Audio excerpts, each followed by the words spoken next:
അല്ലേ പണ്ടൊക്കെ നിക്കർ പോലീസായിരുന്നു, ഇതെന്താ പാവാട പോലീസാ? അതെ, ഞാനൊരു കാര്യം പറയാം. കഴിഞ്ഞ വർഷം നീ എന്നെ കൊച്ചിനൊരു ഫ്രോക്ക് തയ്പ്പിച്ചാ. കൊച്ചതെടുത്ത് പുറത്തേക്ക് ഇട്ടപ്പോ കൂട്ടുകാരികളൊക്കെ ഇട്ട് കളിയാക്കി. ഇത് കൊടയാളെ ഫ്രോക്കാണ് ചേച്ചി. അത് ഞാൻ കൊച്ചിന്റെ ഭാവി അനുസരിച്ച് ചെയ്തതാണ്. ഇത്രയും വലുതാ വലുതെന്ന് പറഞ്ഞാൽ ഇനി 10 വർഷം കഴിഞ്ഞാലും ആ കുഞ്ഞിനെ ഫ്രോക്ക് ഉപയോഗിക്കാം. മനസ്സിലായോ? അത് കൊള്ളാം. എന്റെ ബിജുവേ, നീ ഇവളുടെ കൊച്ചിന്റെ ഭാവി നോക്കിക്കൊണ്ടിരിക്കുക. എന്റെ വർത്തമാനമാണ് അപകടത്തിലാകുന്നത്. എന്റെ പൊന്നു സാറേ, സിപ്പൊന്ന് വന്നോട്ടെ. ഉടനെ ഞാൻ പിടിപ്പിച്ചു തരാം. അതെ വിജയ്, സിബൊക്കെ പിന്നെ എന്റെ കൊച്ചിന് യൂണിഫോം വേണം. പിന്നെ കഴിഞ്ഞ വർഷത്തെ പോലെ ആവരുത്. കൊച്ചിന് പാവാടയ്ക്ക് വള്ളി വെച്ചേക്കണം. ഈ പാവാടയ്ക്ക് വള്ളി ഇട്ടാത് പാവാടിയായി പോകത്തില്ല. സാറപ്പൊ പരീക്ഷ എഴുതിയിട്ടല്ല പോലീസ് ആയത് അല്ലേ? സ്പോർട്സ് വഴിയായിരുന്നാ?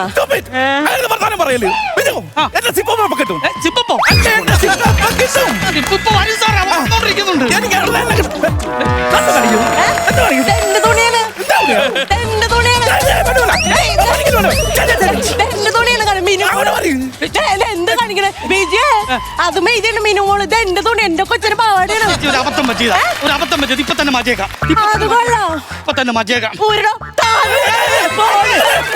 എനിക്ക് പോലീസ് വട്ടാളൊന്നുമില്ല. എന്റെ കൊച്ചു സ്കൂളിൽ പോകുന്ന നടത്തിന് പാവാട സമാധാനപ്പെടും. ഇങ്ങോട്ട് മാറും. സാറേ കഷ്ടമുണ്ട്, ഇതൊന്നും മാറിയിട്ട് വാ സാറേ. കഷ്ടമുണ്ട് സാറേ. ഇത് മാറിക്കഴിഞ്ഞാൽ എനിക്ക് വേറെ പാവാടയുണ്ട് ബിജു. ആ പെണ്ണുമ്പളെ നേരത്തെ പറഞ്ഞു കരുത്തിന് മുറ്റും നാക്കാണ്. കഷ്ടമാന്ന് പറയുന്നത്. വിജയ്, ഞാൻ ഈ നഗരസഭയിൽ ചവറൊക്കെ പറക്കിട്ട് കാശുണ്ടാക്കിട്ട് എന്റെ കൊച്ചുങ്ങൾക്ക് തയ്യലയക്കണേ. നിനക്കിത് കൊട്ടുകളിയാണോ? ചേച്ചി, ഞാൻ ഒരു കാര്യം പറഞ്ഞുതരാം.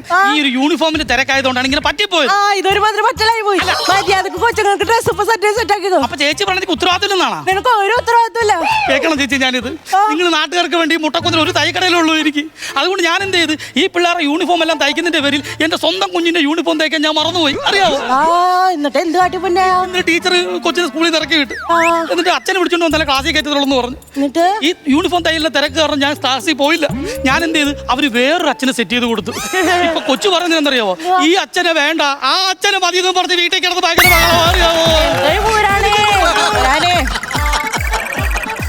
ബിജുവേ, ഓ എന്തുവാടാ ഇത്? ഇത് 8ാം ക്ലാസ്സിൽ പഠിക്കുന്ന കൊച്ചിന്റെ പാവാട, ഇത് 5ാം ക്ലാസ്സിൽ പഠിക്കുന്ന കൊച്ചിന്റെ നിക്കർ. അപ്പൊ ഇതിന്റെ മമ്മി ഒന്ന് ചോദിച്ചാൽ ഒരു നിവൃത്തിയില്ല. ഇനി LKG പഠിക്കുന്ന കൊച്ചിന്റെ യൂണിഫോം മാത്രമേ ഉള്ളൂ. വേറെ ഒരു നിവൃത്തി എന്നെ കൊണ്ടില്ല സാറേ. എന്റെ സാറേ വരട്ടെ, സിപ്പൊന്ന് വന്നോട്ടെ. ചേച്ചി അതിന്റെ ഇടയ്ക്ക് എന്ത് കാണിക്കുന്നത്? എനിക്കിടയ്ക്കിടെ അടിച്ചിലും കൈ വറക്കൂടാ. എനിക്കും അത് തന്നെ. ഇടയ്ക്കിടയ്ക്ക് അടിച്ചില്ല എനിക്ക് എന്റെ കൈ ഇറക്കും. അതല്ല പറഞ്ഞു, ചൂലെടുത്ത് അടിച്ചിലും കൈ വറയ്ക്കുന്ന പറഞ്ഞു. 5 കിലോമീറ്റർ ഉള്ള മന്ത്രി എന്തെങ്കിലും ഒന്ന് ചെയ്യണം. എനിക്ക് അറിഞ്ഞൂടെ എന്റെ ജോലി പോകൂടെ. ചെറുക്കൻ മന്ത്രി സിപ്പൊന്ന് പിടിപ്പിച്ചു കൊടുക്കായിരുന്നു. ഇതെനിക്കൊന്ന് സെറ്റാക്കി തരും. എന്റെ പൊന്നു ബിജു, അതല്ല അവള് കാക്കി പന്നലിട്ടിരിക്കുന്ന അതൊരു എനിക്ക് മേടിച്ചതാ. ഞാൻ ഡ്യൂട്ടിക്ക് പോട്ടാ. എന്റെ പൊന്നു സാറേ, അവര് ക്ലീനിങ്ങിന് കിടക്കണ ചേച്ചിയാണ്. ആ പാന്റ് സാറ് സെറ്റ് ആവുക. 2 കാക്കിയല്ലേ ഏതെങ്കിലും ഇട്ടോട്ട് ഞാൻ പോയാ പോരെ. ഇപ്പൊ ഇതിപ്പോ എന്നാ ചെയ്യണം? ഞാൻ ആ സിബ് വന്നിട്ടുണ്ടോ നോക്കട്ടെ. സാർ ഇതങ്ങ് സെറ്റ് ആക്ക്. ദൈവമേ. അതെ, പേരെന്താ? എന്റെ പേര് ഓമന. എന്താ ജോലി? എന്താ? ഞാൻ കളക്ടറാണ് സാറേ. എന്റെ പൊന്നു സാറേ, എന്റെ ഈ കോലം ഇതൊക്കെ കണ്ടിട്ട് സാറിന് എന്താ തോന്നുന്നു? ഞാൻ ഈ നഗരസഭയില് ചാവറുകാരന് പണിയാണ്. പൊന്നോമനെ, എന്നെ ഒന്ന് സഹായിക്കണം. ഒരു കാര്യം ചെയ്യണം.